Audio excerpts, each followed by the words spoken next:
Do you really have to go back? Zavi asked, giving Shura his best pout. The artist couldn't help but give a soft giggle. She reached to cover her mouth to try and hide it. However, the more she looked at Zavi's overly dramatic sadness, the more she felt herself slipping into louder laughter. Davy, I have to go back to my hotel room, she replied once she composed herself. Star Palace is closed for the evening. I can't expect to stay here overnight. Especially not after what happened the night before. If Doc found out she'd stayed, there was a high chance she would be ushered away from the building permanently. Her art pieces were almost finished. The woman would probably insist that Shura just finish them at her hotel. Truthfully, she could. But what was the fun in that? She'd grown far too attached to Zavi in the short amount of time she'd spent with him, and Shura found that she worked easier with him there. Even when he was just chatting away about whatever was going on in his day, the artist found herself slipping into an almost trance-like work state. Digital art surely was faster, but she also found herself missing her paintings back home. The smell of the paint, the way the brush felt against the canvas, and the satisfying feeling of putting it all together were not lost on her. She was glad to have had this opportunity, but she longed for her other art supplies. Not to mention her cat. The nights she hadn't spent with Zavi felt far too lonely without her little ball of joy by her side. Vinny's purrs always lulled her to sleep. Without him there, she felt completely unrested. I mean, you could. Zavi spoke up, interrupting her from her thoughts. No one has to know.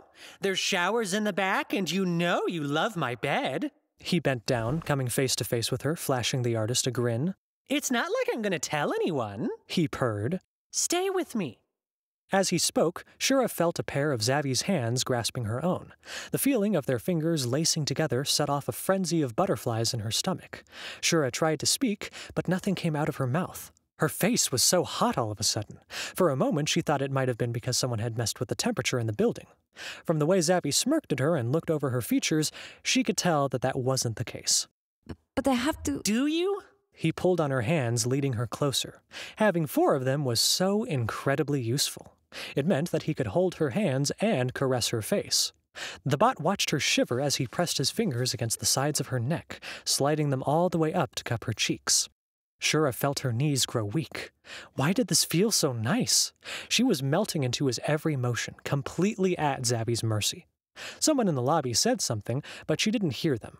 Her icy, half-lidded eyes could only focus on one thing. The clown nuzzled his nose against her own, making Shura squeak in surprise. Another soft giggle left her, only for her to gasp as Zavi pressed his lips against her forehead. Stay with me, he repeated, whispering against her skin. Zavi had always been touchy, but this was the most forward he had ever been with her. He knew Shura wasn't used to a lot of socialization, or at the very least he'd picked up on that from her mannerisms. She was quiet, shy, and seemed to have trouble holding long conversations that weren't about work. But when he did get her to come out of her shell, she was passionate. She was fun. She was beautiful. The former medical bot knew she would have to leave eventually, but he didn't want to let her go. So, for now, he would hold the gorgeous painter in his arms and keep her for as long as he could. He didn't want to waste a single second. He moved slowly, giving Shura time to stop him if she felt uncomfortable, but she said nothing as he pressed another kiss to her cheek. Then another, and another, closer and closer to her lips. Rather than stopping him, Zavi found her leaning into every single bit of affection. Her eyes fluttered closed, and Shura gave in completely to him. That was his green light. Zavi felt such a fondness for the artist that he felt a tingling in his circuits as he leaned in to finally kiss her. It was a strange sensation. He'd been intimate with the nurses and doctors in the hospital before, but time with them never felt like this. Their lips only barely managed to brush together when a loud noise pulled both of their attention away from each other. The disappointment would have been too much to handle had the instinct to protect her not completely overwhelmed him.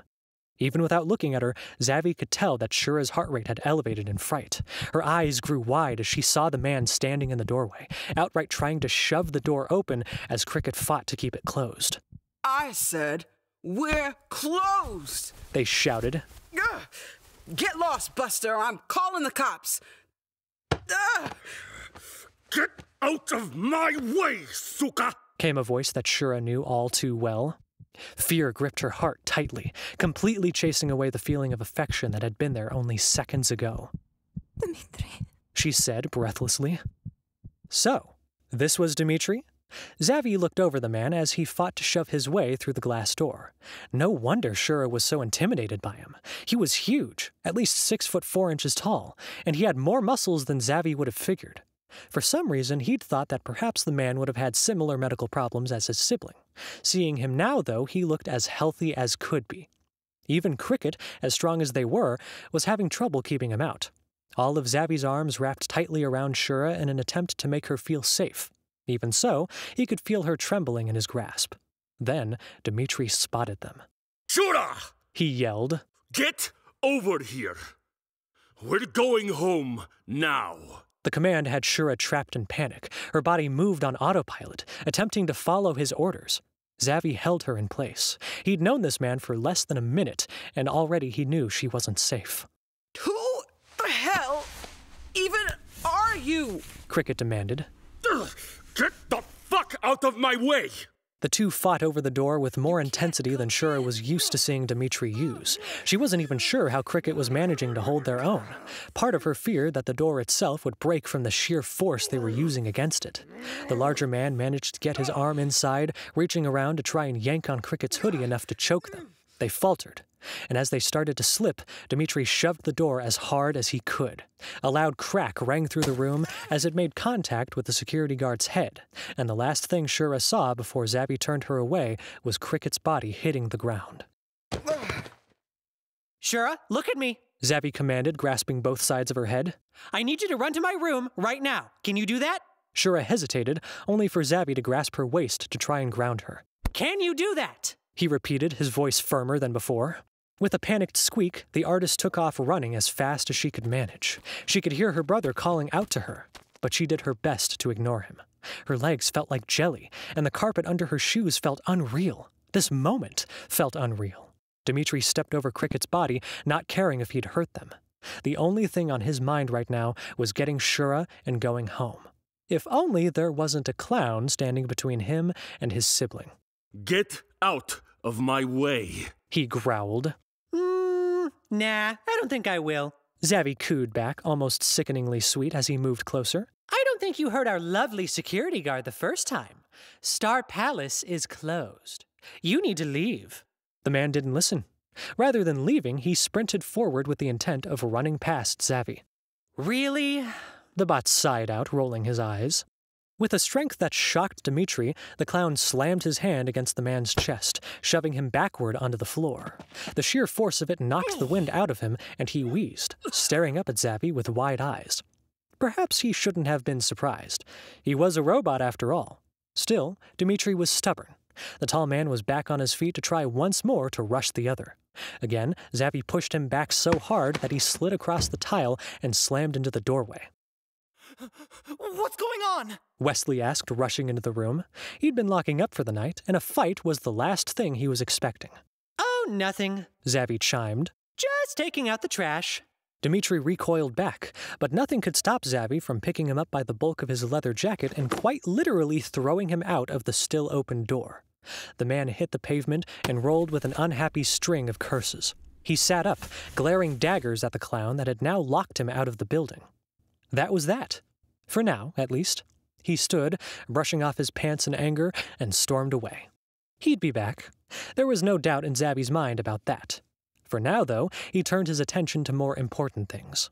Poor Cricket was still lying on the floor. As he and Westley both knelt to look over them, the bot could see a trail of blood coming from under the hair covering their eyes. Oh gosh! Are they gonna be okay? Westley asked anxiously. Let me see. Xavi replied. He pushed up their hair, looking over their face. Their pupils were dilated, but thankfully were the same size as each other. If they had been uneven, that might have been a sign of a high source of brain damage. A bruise was already starting to form on one side of their face, and the sight of the cut from the door made Xavi give a little hiss and wince. You are gonna need stitches, my friend, he noted. So, I'm gonna have a scar? Cricket asked, attempting to smile. Wicked. Still got your sense of humor. Xavi mused. That's good. Plus, you're responsive. Tell me how your body feels. I mean, my head hurts like a bitch. The security guard groaned. My body feels kind of weak. It's hard to think. And I'm not gonna lie. I'm kind of nauseous. Concussion. The bot confirmed with a nod. You should still get checked out at a hospital just in case, but it should be something you can bounce back from in a couple of weeks. It can take up to 3 months for you to fully recover from it, though. Who knew there was a doctor in the house? Cricket half laughed out, only to pause and give a noise of discomfort. I wouldn't trust the front door right now. Xavi admitted, looking at Westley. Not after all that. Any ideas? Westley paused, trying to rack his brain for other ideas. Thankfully, there was something they could use. Oh, yeah! He said with a snap of his fingers. There's a van in the back. We use it to pick up any parts or stage pieces that can't be delivered directly. I could take them in that. It was as good an option as any. The clown nodded in agreement, pulling Cricket into his arms so that he could carry them. The security guard felt their stomach give a lurch, but they managed to hold back a gag. Might want to make it fast. They noted. Otherwise, I might get sick all over your pretty costume. Please don't. Xavi and Westley made their way to the maintenance garage as fast as they could without jostling Cricket around. Thankfully, they found that Dimitri hadn't realized that there was a back entrance yet. Sneaking the van out and getting the two of them to safety was surprisingly easy. Now, Xavi just needed to make sure Shura was okay. The former nurse made sure that the rolling garage door was closed and locked up tight before he dared leave. Only then did he rush off to his room. Perhaps he should have warned the others about what happened, but Shura was his priority. The door to Xavi's room was open when he arrived. Something inside him felt like it dropped, and a rush of terror flowed through his circuits. Had Dimitri gotten inside? Shura? He called, rushing in as fast as he could. The painter jumped, scrambling backward on the bed in fright. Dimitri was nowhere to be seen. However, Shura's pretty face was streaked with tears. The terror was replaced with guilt, and then it was followed by relief. She was safe. That was the main thing that mattered. Xavi closed the door behind him before he reached out for her. It's okay. He soothed. It's just me. Shura whimpered, trying desperately to wipe her tears away with her sleeves. The bot waited patiently, and soon enough he felt her crawling over to let him pull her close. I've got you, he whispered, stroking her hair. He's gone now. Where? She asked. The way her voice cracked from her crying had Xavi's mechanical heart tightening. He couldn't stand the fact that someone had done this to her. I threw him out. You're safe now, he replied. The doubt in her eyes was enough to make his body stiffen. He should have realized sooner. He should have seen the signs. The way Shura was always so nervous, and the way she seemed to be afraid every time Dimitri made a call or was mentioned, should have been warnings. How could he not have picked up on the fact that she was an abuse victim? Xavi could feel guilt sparking through him. He'd been so focused on trying to get and keep her attention that he had blinded himself to the fact that she needed him as more than just a work companion. He'd been specifically programmed to notice these signs in people at the hospital, and he had completely ignored that programming. Not once, but twice he'd missed the others around him needing his help. On top of that all, why did this all feel so familiar? Something stirred in his memory bank, trying hard to be remembered. Was it the deleted part of his memory? Was it still in there? Somewhere? She hit the floor. She did not move. Shura whimpered. Cricket? Xavi asked, gently pulling the artist into his lap. Cricket's safe. Wesley's taking them to the hospital. It's just a concussion. She did not move. She did not move. Shura repeated. Her eyes were glazing over, and Xavi felt himself start to panic. This wasn't just anxiety from abuse. Shura was disassociating entirely. He rocked her gently, stroking her hair to help ground her. Her gaze was so distant. Talk me through it, he said, keeping his voice low. She hit the ground. Shura cried, her voice cracking as the tears ran down her cheeks. The bot's arms tightened around her. The painter could hardly feel it. All she could see was Cricket falling to the floor, and then her mother doing the same. Over and over again, both of them hitting the ground as she stood there completely unable to stop it. She felt small. She felt helpless. Who? Xavi's voice rang through her thoughts. Who did that to your mama? There was a long moment of pause from the artist. The only sound in the room was her heavy breathing as she tried to control herself enough to answer. Papa, she finally said in a hushed whisper. There was that strange feeling in his mind again, itching and tingling with the need to be remembered. The full recordings didn't come back to him, but flashes of images forced their way into his AI. A frightened child, an angry parent, a bone snapping. He'd been here before. Somehow, some way, he'd been in a similar situation. Though for the life of him, he couldn't tell if the bone snapping belonged to the child or to the parent. Part of him desperately wanted to remember, but he forced himself to stay in the here and now. Shura needed him. That past event did not. How old were you? He asked, gently rubbing Shura's back. For a long moment, Shura didn't answer. She stayed silent, save for the soft sounds of her crying. Then the story began to fall from her lips like water bursting forth from a dam. Even as she spoke, she was reliving it all in her head. She'd been only 8 years old the day it all happened. Mama and Papa always fought. Or rather, Papa always picked fights with Mama whenever she would try and stick up for her children. Sometimes he just screamed. Sometimes he lashed out at her. This day was no different, save for one thing. When he hit her, Mama didn't get up. Shura could still feel the white-hot fear rushing through her body as she remembered staring at her mother's unmoving body. The pale woman was splayed out against the crimson carpet, her snowy hair perfectly framing the beautiful face that was already bruised. Normally, Shura would usher her brother away and hide, but today, she couldn't. She stood rooted to the spot, watching the drunken man stumble over to the woman and spit on her. Whatever words he said, she couldn't hear. She could hardly breathe. Thoughts refused to come to her, and everything felt wrong. The adrenaline took over, making her body move on its own. The Mosin rifle above the fireplace was just within her reach. There was pain as a fight ensued, but she didn't care. Not anymore. There was no fear of her father striking her down, only of her mother not making it through the night. With a loud bang, her father would never breathe again. The painter shook in his arms as Xavi tried to digest the information. He wasn't sure what he was more shocked with, the fact that Shura had killed her own father, or the fact that he agreed with her actions. The man was abusive, and there was no help in sight. He'd hurt her mother so badly that Shura had been concerned she'd been killed. As far as he was concerned, perhaps death was too good for him. His silence worried Shura far more than he'd realized it could. Oh, God. I'm a monster, aren't I? Shura whimpered. I didn't know what to do. She was... What? No! Xavi protested, pulling Shura to his chest to hold her tightly. No, not at all. You were so young. Once more, he found himself stroking her hair. For once, he had a hard time finding his words. Normally, he couldn't seem to shut up. But now?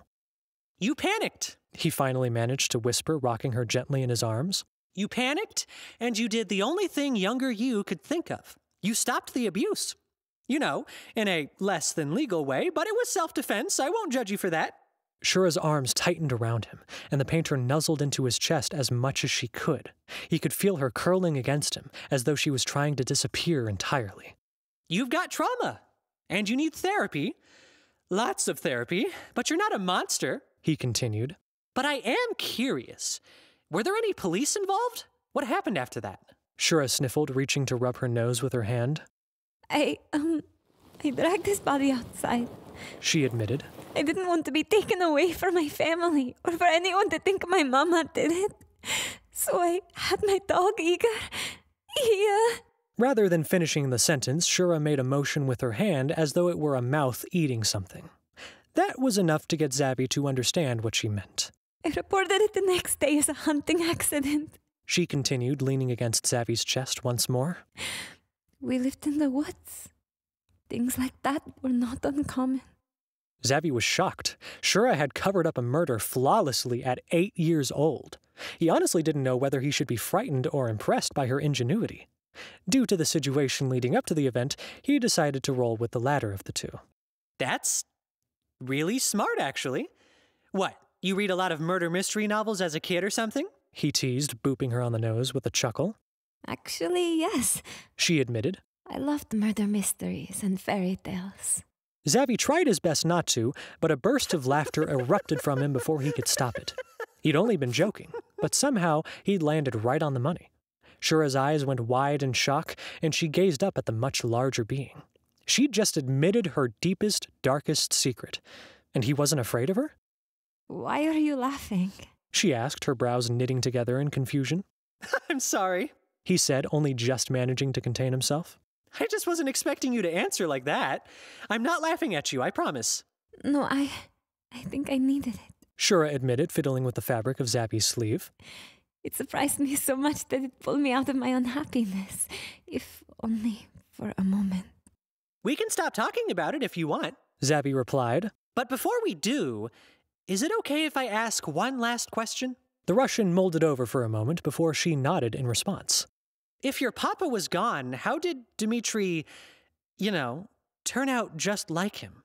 The question was uncomfortable, but it was something she'd thought about quite a lot over her lifetime. Shura sighed, resigning herself to answering. While he was still around, Dmitri worshipped our papa. He was the favorite, surely. He was the son our papa wanted, and I was... She had to pause, trying to figure out the translation of the words in her mind. Damaged goods. I was broken, just like Mama. Worse than Mama. Even after he was gone, the seed was still planted in Dmitri's mind.